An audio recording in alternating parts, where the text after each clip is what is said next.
What is time? Requires time. If you go back in time, If we have time, tells time. Confusion about time. Your time is not my time.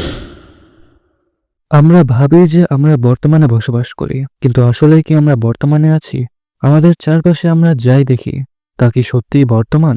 কেমন হবে যদি আমি বলি আপনার চারপাশে আপনি যাই দেখছেন তার কোনো কিছুই বর্তমান না? বিশ্বাস হচ্ছে না? তাহলে চলুন 3টা আলাদা আলাদা পরিস্থিতি কল্পনা করুন। প্রথমটাতে আপনি রাতের সময় রাস্তা দিয়ে হেঁটে যাচ্ছেন। দ্বিতীয়টাতে আপনি একটা সুন্দর নিরিবিলি গার্ডেনে বসে আছেন। আর তৃতীয়টাতে আপনি মঙ্গল গ্রহ থেকে একটা বড় টেলিস্কোপের সাহায্যে পৃথিবী আর সূর্যকে পর্যবেক্ষণ করছেন। ঠিক আছে, নিজেকে কল্পনা করে নিয়েছেন তো? আচ্ছা, তাহলে এবার আমরা প্রথম সিনারিওর দিকে এগোই। প্রথম সিনারিওতে রাতের সময় অন্ধকার রাস্তা, কয়েকটা ল্যাম্পপোস্ট আসে শুধু। আপনি কাজ শেষে বাসায় ফিরছেন। এবার সাপোজ সেই এলাকাতে লোডশেডিং হলো এবং লাইটগুলো অফ হয়ে গেল। এখন লাখ টাকা প্রশ্ন হলো এই যে যখন লাইটগুলো অফ হলো তখন কি আপনি এটা বুঝতে পারবেন যে লাইটগুলো অফ হয়েছে কিনা? হ্যাঁ কি না? 1 সেকেন্ড থামুন আর নিজের উত্তর ভেবে নিন। প্রয়োজনে ভিডিও পজ করে নিন। এবার আমরা দ্বিতীয় সিনারিওর দিকে একটু লক্ষ্য করি। একটা সুন্দর নিস্তব্ধ গার্ডেন, যার চারপাশ জুড়ে সুন্দর সুন্দর ফুল ও ফলের গাছ, আর আপনি তার মাঝে একটা বেঞ্চে বসে আছেন এবং পরিবেশ উপভোগ করছেন। ঠিক এমন সময় আপনি দেখলেন আপনার ঠিক সামনেই একটা পাতা এসে পড়ল। এখানেও প্রশ্ন হলো এই যে যখন পাতাটি পড়ল তখন কি আপনি পাতাকে পড়তে দেখবেন? হ্যাঁ কি না? এবারও একটু থামুন এবং নিজের উত্তর ভেবে নিন। এখন উত্তর দেওয়ার পালা। আর দুই ক্ষেত্রেই উত্তর হলো না। কেননা প্রথম ক্ষেত্রে ল্যাম্পপোস্ট থেকে আলোর অনুপস্থিতি। খেয়াল করবেন, আলোর উপস্থিতি না, অনুপস্থিতি। ল্যাম্পপোস্ট থেকে চোখ পর্যন্ত পৌঁছালে তবেই না আপনি অন্ধকার দেখতে পাবেন এবং ল্যাম্পপোস্টের লাইট অফ হয়ে গেছে সেটা জানতে পারবেন। আবার একইভাবে দ্বিতীয় ক্ষেত্রে আপনার সামনে যেই মুহূর্তে পাতাটি এসে পড়ল, ঠিক সেই মুহূর্তে যে সকল আলোর কণা পাতায় এসে পড়ে প্রতিফলিত হয়ে আপনার চোখের দিকে রওনা দিল, সেই আলোর কণাগুলোকে আপনার চোখ পর্যন্ত পৌঁছাতে তো একটা সময় প্রয়োজন, তাই না? অর্থাৎ যখন সেই কণাগুলো আপনার চোখে পৌঁছালো তখন আপনি আসলে কিছুক্ষণ আগের বর্তমান দেখতে পাচ্ছেন, অর্থাৎ অতীত দেখতে পাচ্ছেন। আচ্ছা, তো এতক্ষণে এটা তো পরিষ্কার হলো যে আলো ট্রাভেল করতে সময় লাগার কারণে আমরা আমাদের চারপাশের অতীত দেখতে পাই। কিন্তু এবার আলোর দেরি হওয়ার এই বিষয়টা একটু সাইডে রেখে আমরা অন্য একটা বিষয়ের দিকে নজর দিই। তবে হ্যাঁ, তার আগে একটা অ্যালার্ট দিয়ে নিই। ভিডিওর থার্ড অংশে প্রবেশের আগে যদি আপনার ডিসপ্লের একটা অংশ কালো হয়ে থাকে তাহলে ভিডিওর পরবর্তী অংশের কিছুই আপনি বুঝতে পারবেন না। সুতরাং এটা সাদা করে বেলটা কালো করে ফেলুন। এবার এগোই আজকের ভিডিওর শেষ অংশে। The scenario 3। মনে করুন আপনি মঙ্গল গ্রহে একটা বড় টেলিস্কোপ দিয়ে পৃথিবী এবং সূর্যকে পর্যবেক্ষণ করছেন এবং হঠাৎ সূর্য উধাও হয়ে গেল।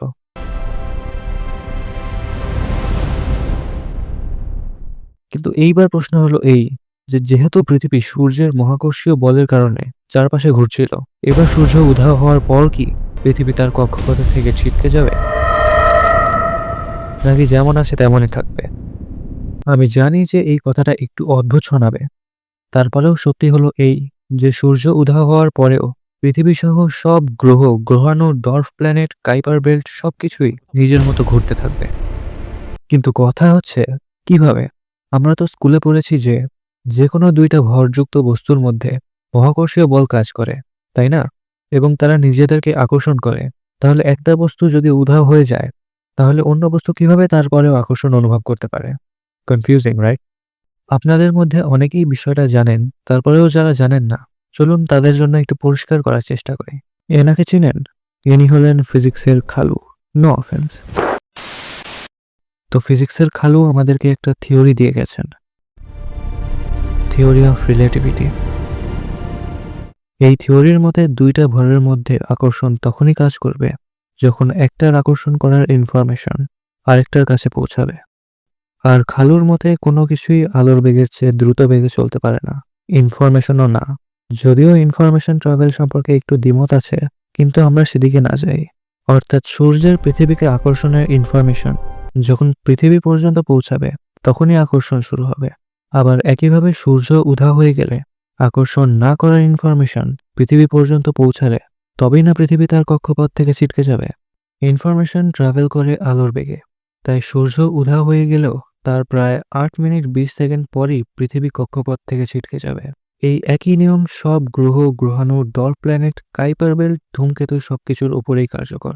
অর্থাৎ সম্পূর্ণ ভিডিও থেকে আমরা এই কনক্লুশনে আসতে পারি যে আমরা চাইলেও আমাদের চারপাশের বর্তমান দেখতে পাই না, বা কি হচ্ছে তার তথ্য তাৎক্ষণিকভাবে নিতে পারি না। এমনকি মহাকর্ষও তাৎক্ষণিকভাবে কাজ করতে পারে না।